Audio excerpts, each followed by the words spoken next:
Je suis habitée par plus de 30 personnalités. Mon enfance difficile m'a fait éclater en morceaux. En plus d'avoir perdu la mémoire, j'avais aussi égaré toutes les saisons de la vie. Je m'étais séparée en une multitude de personnes différentes. Pour survivre aux affres de ma dure existence, j'avais engagé des êtres s'appropriant mon corps aux moindres attaques du monde extérieur.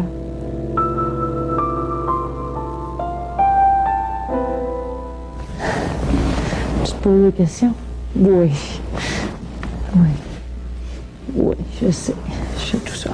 Sylvie est propriétaire d'une école d'équitation. Sa vie, sa passion, ce sont les chevaux. Elle monte depuis sa tendre enfance. Son école, elle a bien failli la perdre à plusieurs reprises à cause de certains de ses comportements souvent étranges dont elle n'est pas vraiment responsable. Sylvie a plus d'une vingtaine de personnalités. Elle est ce qu'on appelait auparavant une personnalité multiple. Aujourd'hui, on dit qu'elle souffre du trouble dissociatif de l'identité. Reculer. On ne naît pas multiple, on le devient en réaction à un événement très traumatisant devant lequel on se sent totalement impuissant.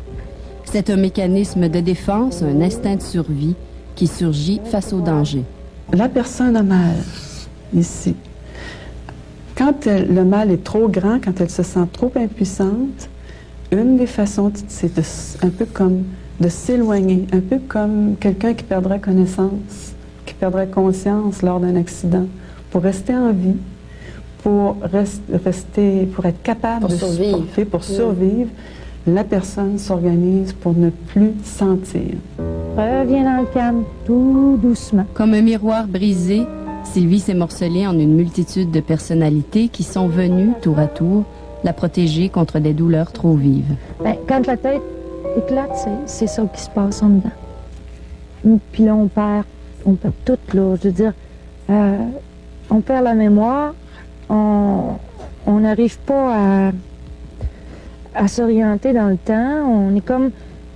On se promène du passé au présent. Les personnages, les êtres qui habitent Sylvie arrivent à tour de rôle, tout mélangé. Ça, c'est comme d'arriver à un moment donné, puis non, je n'étais pas ici, moi, là. Quoi qu'il se passe, ça vient à ce point-là. Est-ce qu'il a fallu une succession d'événements traumatisants pour qu'on arrive à avoir une vingtaine de personnalités? Ou un seul événement peut provoquer ça? Selon mon expérience à venir jusqu'à maintenant, je dirais que non, les personnes n'apparaissent pas toutes lors du premier événement. Il y a un premier événement. Nous avons parcouru le dossier psychiatrique de Sylvie qui s'étale sur 20 ans. On y parle toujours de troubles de la personnalité sévère. Mais c'est Cécile Baudouin, psychologue, qui lui a parlé pour la toute première fois du trouble dissociatif de l'identité. Quand on est rentré la première fois dans son bureau, on lui a dit « T'es la dernière alternative. Si toi, tu ne fais rien, nous on abandonne. C'est fini, on ne veut plus rien savoir. Parce que vivre éclaté puis vivre dans le mal, il y a un moment donné où ce que tu le supportes plus. Il y a un moment donné où c'est plus possible. » Après 3 ans de thérapie, Sylvie commence, à l'âge de 37 ans, à avoir un peu de contrôle sur sa vie.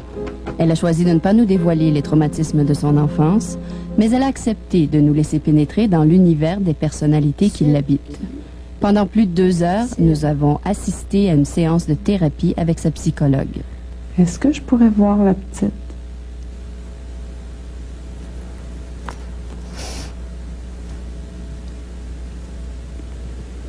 On s'est vu la dernière fois, la dernière rencontre. Ouais, j'ai pas le toutou. Non? Tu vas la voir la prochaine fois. Ouais, ben je me serre fort. Oui, hein? Ouais. J'ai aimé le toutou. La serre fort fort. On y va en avant. Accepté, ben, tu vas faire ce que moi je te demande. Tu vas me suivre. Tu vas aller avec moi. Ce qu'avec le colonel, c'est assis-toi, fais ce que je te dis, écoute ce que je te dis. Chantal travaille avec Sylvie. Avant de connaître son problème, elle ne savait pas toujours sur quel pied danser. tout ce que je voyais, c'était une personne qui changeait d'émotion, puis qui partait de, très rigide, très ferme, à beaucoup plus ouverte, puis être à l'écoute des gens. C'est sûr que je comprenais pas. Je me disais, oui, non, qu'est-ce qui se passe? C'est ça, cette affaire-là. Il me semble qu'elle est tout plein de contradictions. Et plusieurs... oui, c'est ça, tout plein de contradictions. Échappe le pas en avant. Comme ça. Wow! Sentez-vous qu'elle chemine? Parce qu'elle est quand même en processus de thérapie là, depuis quelques années. Oui. Ça a été l'acceptation de sa réalité qui était multiple. Ça a été le combat parce que, premièrement, il croyait plus ou moins. Il croyait pas. Non, je suis pas comme ça. Voyons donc. Elle s'en rendait pas compte, là, tu sais. Ça a été difficile pour Sylvie d'accepter son diagnostic. Mais elle sait que la thérapie lui a permis d'identifier ses différentes personnalités et de devenir plus consciente du rôle qu'elle joue dans sa vie. La faire un petit peu plus forte, ça va? Très joli. Wow. Et que finalement, là, avec la thérapie, qu'est-ce que ça fait? C'est que ça enlève les murs. Ça fait qu'en enlevant les murs, les personnages peuvent... chaque personnalité, j'aime pas le mot personnage. C'est vraiment personnalité. Oui, ou les êtres, ou les gens. Mais chaque être en dedans parvient à s'établir des choses pour que la tempête éclate pas toujours. Parce que quand la tempête éclate, on dirait que la tête explose. Est-ce qu'il y a une perte de mémoire entre la venue de chacun? Est-ce qu'ils se rappellent tous d'avoir été là, d'avoir agi? En général, ils ne se rappellent pas ce qui a précédé. Est-ce que vous aviez nécessairement une perte de mémoire quand une personnalité prenait la relève? Ah oui, maintenant, c'est plus le cas.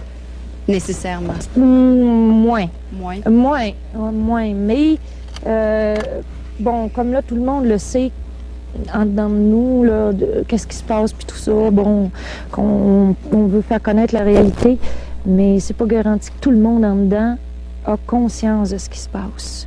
Il va y avoir là-dedans des personnes, des êtres qui sont même pas au courant là, de ce qui se passe, là, ils vont surgir, puis ils n'auront pas cette mémoire-là.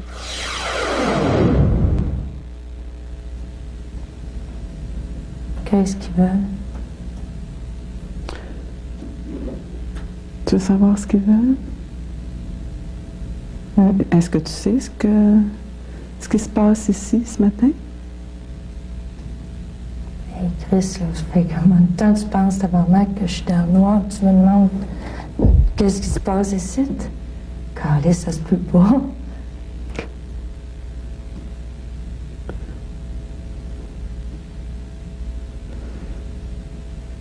T'étais pas au courant du projet que les autres en dedans avaient, que Sylvie a permis qu'il arrive, que Sylvie était d'accord? Le projet de ce matin. Elle me met pas au courant de ses affaires.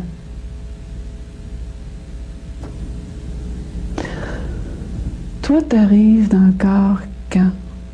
À faire chier le monde. C'est à la suite de quoi, d'habitude? Le sais-tu? Quand le monde m'emmerde.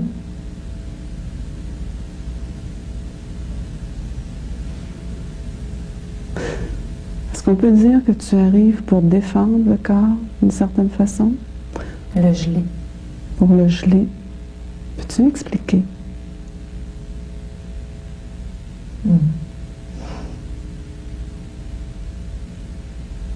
J'aime pas ça expliquer.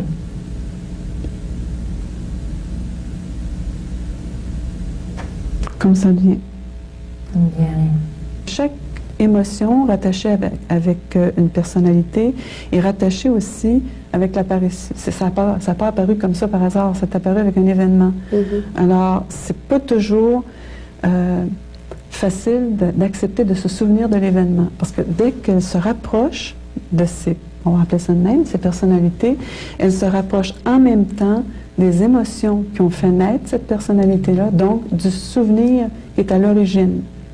Le souvenir pénible qu'elle a voulu fuir.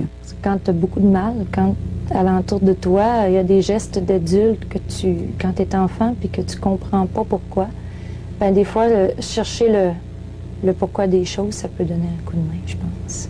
Ça sauve un peu l'esprit, en tout cas. Puis ça te dit, bon, ben, là-dedans, t'es pas fou.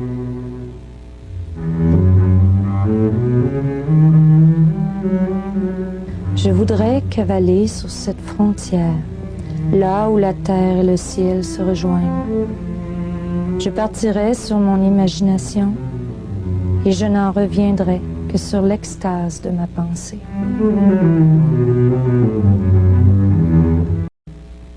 Avez-vous déjà cru que vous frôliez la folie? Oh, que si. Vous étiez folle, oui. Ah oui, plus souvent. Puis plus souvent qu'autrement. Puis parfois, on a eu... quand il y a eu beaucoup de mal, on aurait dit qu'on était comme sur le bord de perdre l'esprit. Puis ça, c'est terrible, ça, avoir cette impression-là que tout échappe, là. Mais tout échappe, là. Que tu sais plus où tu es, que tu sais plus quelle époque que t'es, que tu sais plus dans quel monde tu vis, tu sais. Comme si tu avais été parachuté de la planète Mars, puis tu comprends pas le monde, là. Ça vous arrive encore, ça, aujourd'hui? Quand les temps viennent très durs, oui, ça nous arrive encore moins souvent. Et quand on a beaucoup de mal, ben, des fois ça explose partout, puis des fois on avait des grosses affaires. On ne peut pas parler de ça. Il fait noir dans la tête à chaque fois qu'on...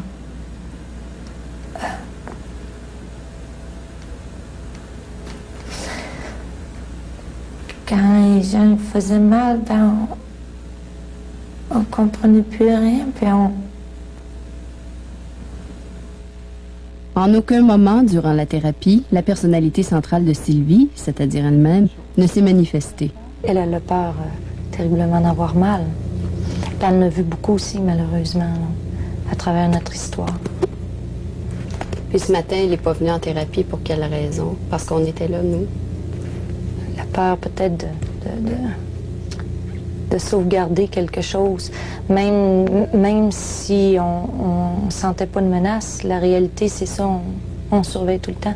Qu'est-ce qu'ils veulent nous prendre? Parce que c'est souvent ça qui est arrivé dans notre vie, là. C'est quoi qu'ils veulent nous prendre?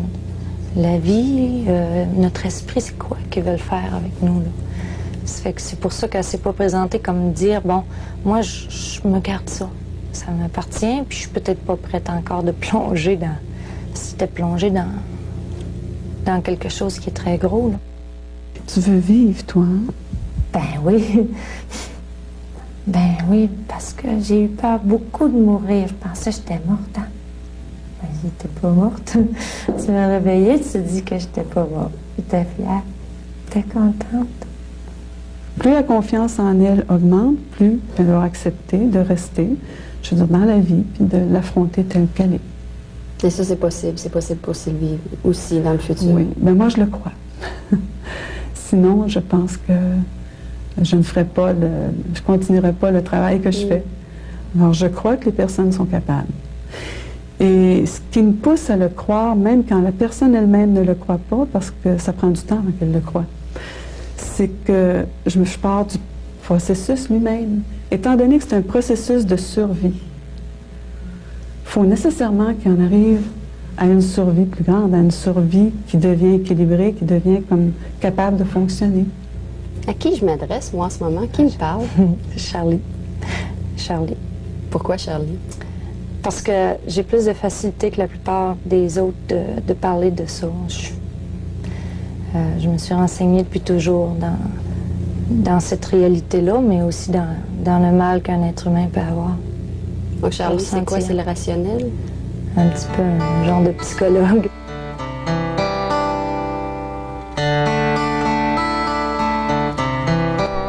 Une personnalité multiple qui se dévoile, c'est un beau cadeau que quelqu'un reçoit. Parce que ça veut dire que c'est la plus belle marque de confiance que tu peux donner.